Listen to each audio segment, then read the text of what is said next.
yang suka rengginang, tahukah Anda bahwa di wilayah Bandung Raya ada sebuah kampung yang dikenal sebagai Kampung Rengginang karena sebagian besar penduduknya berprofesi sebagai perajin rengginang. Nah, kali ini saya akan mengajak Anda untuk melihat seperti apa aktivitas di Kampung Rengginang tersebut.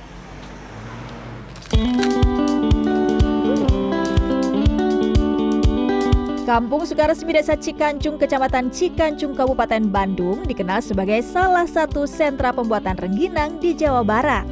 Dengan jumlah penduduk lebih dari 1.000 jiwa, hampir setengahnya merupakan produsen rengginang atau biasa disebut ranginang dalam bahasa Sunda. Hampir setiap hari produksi rengginang dilakukan di rumah-rumah penduduk kampung. Salah satu produsen adalah Ikom Komariah. Dia meneruskan usaha orang tuanya yang dimulai sejak tahun 80-an dan merupakan pelopor pembuatan rengginang di kampung ini. Dalam satu kali produksi, Ikom biasanya menghabiskan 50 kg hingga 1,5 kuintal beras ketan, tergantung banyaknya pesanan. Dalam pembuatan rengginang, beras ketan dicuci dan direndam selama 1 malam terlebih dulu, kemudian dikukus 2 kali sampai kalis. Adonan dibumbui dengan bermacam rempah seperti garam, bawang putih, serta terasi. Setelah itu barulah adonan dicetak hingga berbentuk bulat. Proses mencetak rengginang masih dilakukan secara manual lewat tangan-tangan terampil para produsen. Tapi kalau boleh tahu kenapa masih bikinnya tuh secara tradisional gitu?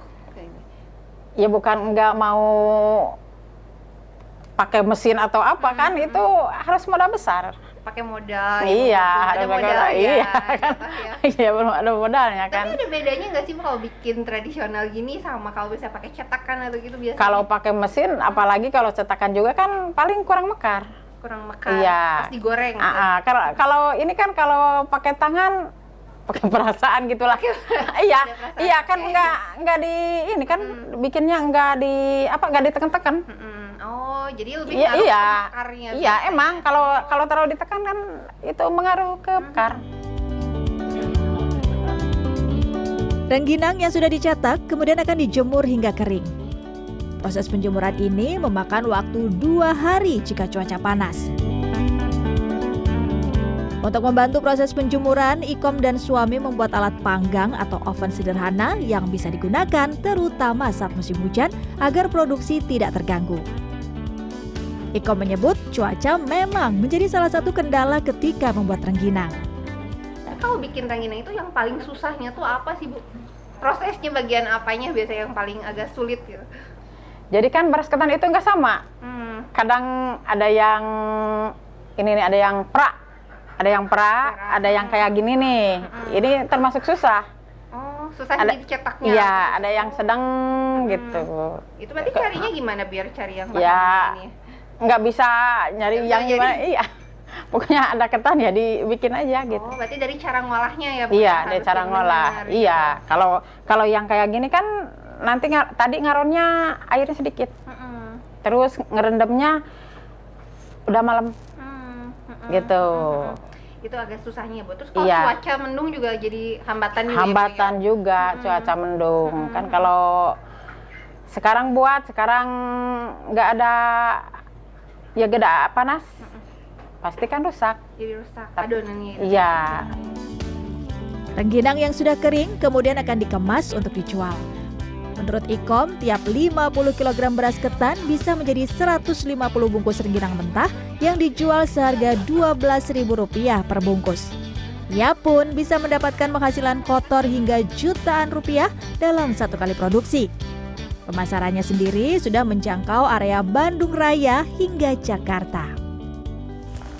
Proses pengemasan ini menjadi proses terakhir dalam produksi rengginang. Nantinya rengginang yang sudah dikemas ini akan diantarkan ke pelanggan ataupun diambil langsung ke tempat produksi.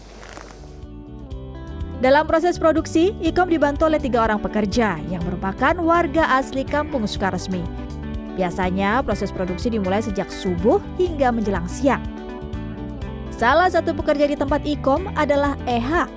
Sudah lebih dari 30 tahun Eha membantu pembuatan rengginang di sini. Dari pekerjaan ini, ia bisa mendapatkan penghasilan tambahan hingga ratusan ribu rupiah setiap bulan untuk memenuhi kebutuhan sehari-hari. Ya karena dulu gak ada kerjaan, cuman pengen jajan kan. lama-lama keterusan ya ketagihan ya lumayan sih penghasilannya dipakai ya sampai sekarang. Tapi kalau kerja gini lumayan yang ngebantu gitu ya? Ya iyalah, ngebantu banget. Apa aja biasanya? Iya, iya. Termasuk dari buat sekolah gitu, jajan anak gitu kan. Daripada cicing. Iya. Kalau keperluan kan masih banyak gitu kan, mengandalkan dari uang suami kan nggak, ya buat nambah-nambah lah. Produsen rengginang lainnya di Kampung Sukaresmi adalah Iwan Setiawan. Berbeda dengan Ikom, Iwan baru berkecimpung dalam produksi rengginang selama 2 tahun belakangan.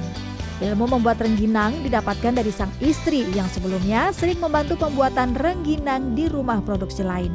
Setiap hari ia membuat 75 kg rengginang dengan 3 varian rasa, yakni original, terasi, serta ketan hitam. Tak hanya rengginang, ia juga membuat kudapan lain seperti renggining serta kerupuk atut. Namun Iwan menyebut rengginang masih menjadi produk andalan yang banyak dicari. Sehari-hari Iwan dan istri dibantu 4 pekerja untuk mencetak hingga mengemas produksi rengginang. 1 bungkus rengginang mentah buatan Iwan dijual seharga Rp13.000 untuk ukuran kecil serta Rp18.000 untuk ukuran besar dan dipasarkan di sejumlah pasar tradisional di Bandung, Sumedang hingga Purwakarta. Iwan mengatakan meski banyak produsen rengginang di Kampung Sukaresmi, namun masing-masing sudah memiliki langganan sendiri. Kalau harga masing-masing, masalah supplier kayaknya mereka itu lebih tahu lah. Bapak sendiri mah nggak mau masuk kalau itu ada cap orang sekitar sini. Ya, kecuali itu orang luar, walaupun produksi sama, Bapak masih sanggup gitu. Tapi kalau udah kayak satu kampung gini mah, enggak, paling ratusan ribu lah. Omset bersihnya? Omset bersih. Dari 75? Dari 75 kilo itu nyampe 500 ribuan lah. 500 ribuan. Iya. Itu kan bersihnya belum sisa, itu sisa pekerja, sisa harga beras 500 ribuan kurang lebih gitu. Kualitas yang baik dengan harga terjangkau membuat sejumlah pelanggan tertarik membeli rengginang dari Kampung Sukaresmi. Saya udah biasa dibeli di kampung ini karena enak, terus rasanya beda dari yang lain. Udah kerasa dari bawangnya, kerasa semuanya kerasa, itu bumbu-bumbunya kerasa. Kalau dari harga gimana, Bang? Karena tergantung murah di sini. Beda dari yang lain, kalau udah di toko kan beda harga. Kalau langsung ke kampung ke sini harganya lebih murah. Meski sebagian besar masih berstatus usaha rumahan, namun rengginang menjadi sumber pendapatan utama bagi banyak warga di Kampung Sukaresmi. Selama lebih dari 40 tahun, kudapan tradisional ini menjadi mata pencaharian yang menggerakkan ekonomi warga sekitar. Perputaran dari ekonomi di warga di sini, alhamdulillah satu rumah itu bisa memperkerjakan 3 atau 4 orang untuk membuat rengginang. Adapun selain rengginang itu ada kerupuk atau terus renggining, terus baranang juga ada gitu. Banyak ya bermacam-macam. Itu rata-rata omsetnya bisa berapa, Pak, di sini? Rata-rata kalau di ukuran besar atau kecilnya itu dari 5 juta sampai 30 juta lah per bulan. Beda-beda ya? Beda-beda. Skala ininya ya, Iya, produksinya produksinya gitu.